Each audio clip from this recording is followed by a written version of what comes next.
Assalamualaikum warahmatullahi wabarakatuh. Perkenalkan, nama saya Hadi Hidayat.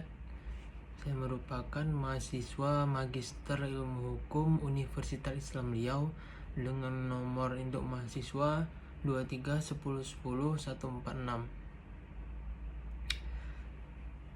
Baiklah, di video ini saya akan coba menguraikan atau menjelaskan mengenai tugas yang diberikan oleh Ibu Desi, yaitu berupa menjelaskan ulang melalui video mengenai masalah ataupun kasus yang terdapat pada website KPPU yang kita pilih sendiri.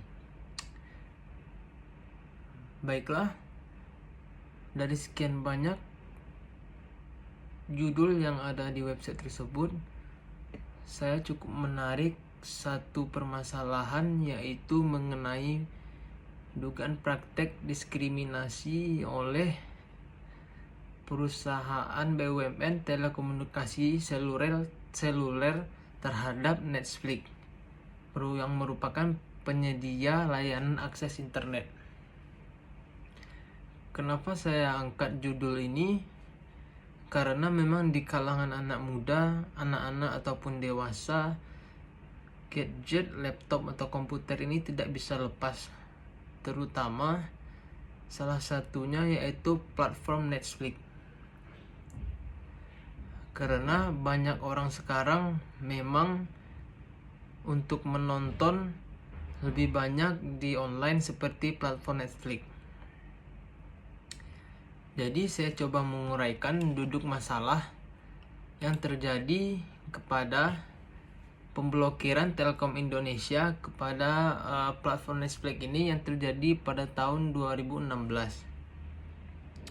Pada tahun 2016 memang sempat viral ataupun banyak diperbincangkan oleh masyarakat mengenai pemblokiran Netflix ini oleh Telkom ini sebagai salah satu penyedia jasa layanan internet terbesar di Indonesia,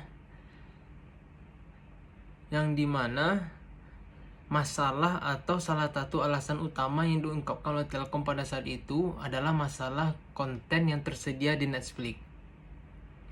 Telkom melalui anak perusahaannya Telkomsel berpendapat bahwa beberapa konten yang ada di Netflix, khususnya berkaitan dengan konten dewasa, itu tidak sesuai dengan norma atau aturan hukum yang ada di Indonesia. Jadi alasan Telkomsel ini memang cukup masuk akal, karena mereka takut masyarakat terpengaruhi oleh konten yang tanda kutip konten dewasa, khususnya untuk di kalangan muda. Netflix sendiri memang menurut saya memiliki konten yang bervariasi, termasuk film dan serial dengan rating dewasa yang mungkin dianggap kurang dengan kebijakan pemerintah Indonesia mengenai konten media. Jadi, setelah selanjutnya mengenai konten ataupun pembatasan usia, selanjutnya itu masalah regulasi dan lisensi yang dipermasalahkan oleh Telkom terhadap Netflix, yang dimana pada saat itu Netflix yang beroperasi di Indonesia tanpa memenuhi kewajiban tertentu yang disiapkan oleh pemerintah Indonesia seperti lisensi dan Kementerian Komunikasi dan Informatika atau Kominfo.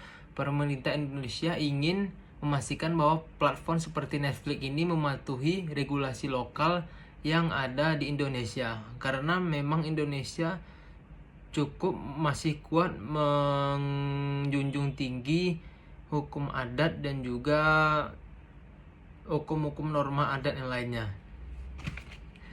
Selanjutnya itu mengenai duduk masalah penyebab pemblokiran ini.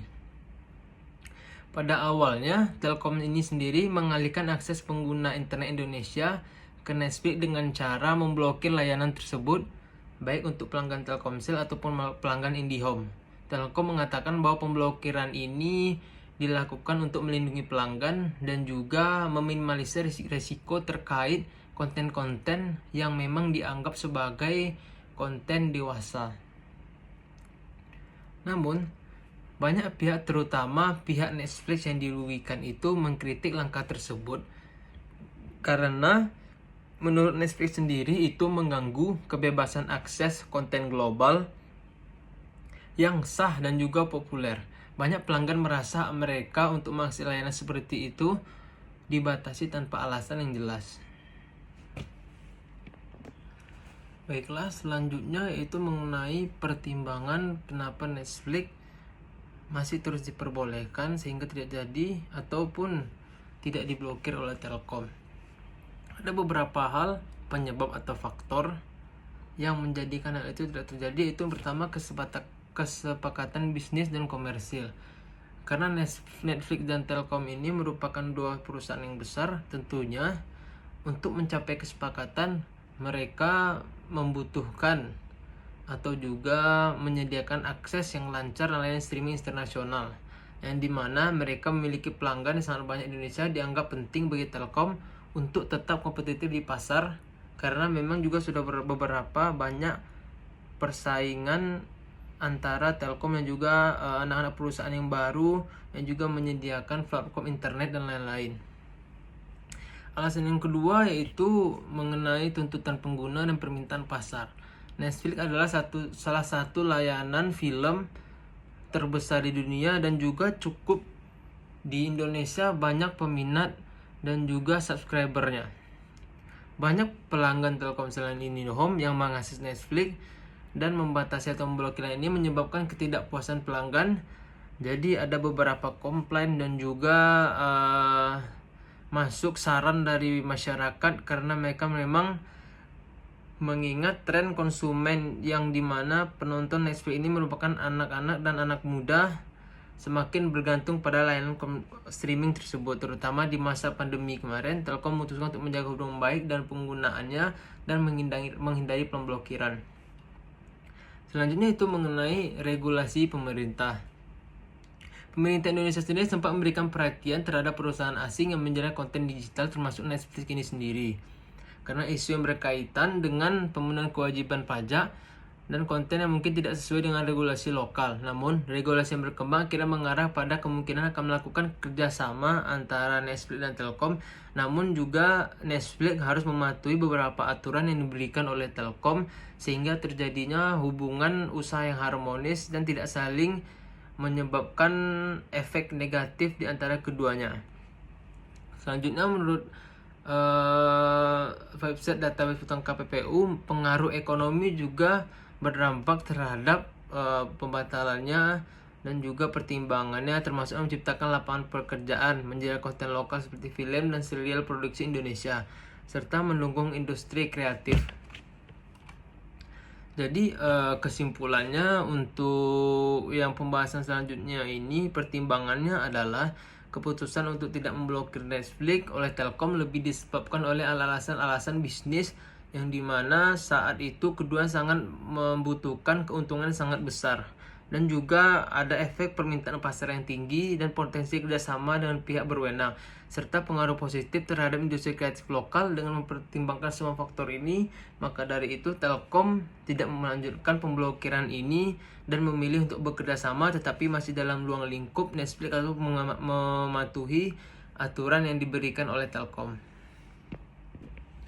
Baiklah, selanjutnya di akhir video ini yang terakhir itu mengenai diktum atau putusan yang dikeluarkan oleh Majelis Komisi terhadap permasalahan ini, yaitu menimbang bahwa berdasarkan fakta-fakta dan juga penilaian analitis dan ditinjau kembali bahwasannya kesimpulan itu mengingat pasal 43 ayat 3 Undang-Undang Nomor 5 Tahun 1999 menyatakan bahwa terlapor 1 dan terlapor 2 tidak terbukti secara sah melanggar pasal 19 huruf D Undang-Undang Nomor 5 Tahun 1999 tentang larangan praktek monopoli dan persaingan usaha tidak sehat.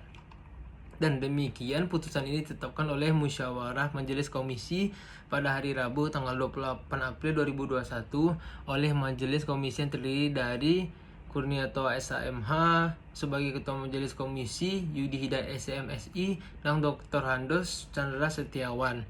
Masing-masing sebagai anggota majelis komisi dibacakan di muka persidangan dinyatakan terbuka untuk umum pada hari Kamis tanggal 29 April 2021 dengan dibantu oleh Feby Kristiani Esos, Yanuar Rasmanto, dan Kartika Tusi Nugrasi masing-masing sebagai panitera. Baiklah, mungkin itu lebih kurang penjelasan singkat mengenai putusan KPPU yang ada di website mengenai pemblokiran Telkom oleh Netflix mengenai pembatasan konten. Jadi mungkin lebih kurang saya ucapkan terima kasih. Assalamualaikum warahmatullahi wabarakatuh. Baiklah, di akhir video sedikit saya ingin menambahkan mengenai komentar atau pendapat saya mengenai pemblokiran ini, yang saya ambil memang dari pendapat pribadi saya sendiri.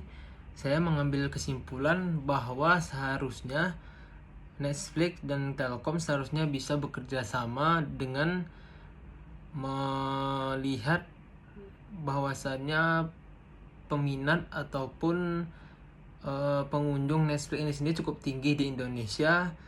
Maka dari itu saya cukup tidak setuju dengan pemblokiran yang dilakukan oleh Telkom, karena memang Netflix ini menjadi salah satu platform streaming terbesar di Indonesia yang dimana banyak orang bergantung pada Netflix sebagai sumber hiburan utama mereka. Selain dari itu, yang kedua itu mengenai dampak terhadap industri kreatif lokal.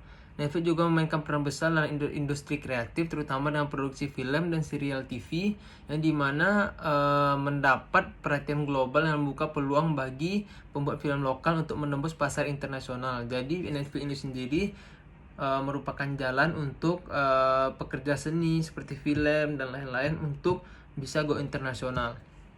Yang kedua itu keterbukaan terhadap layanan global.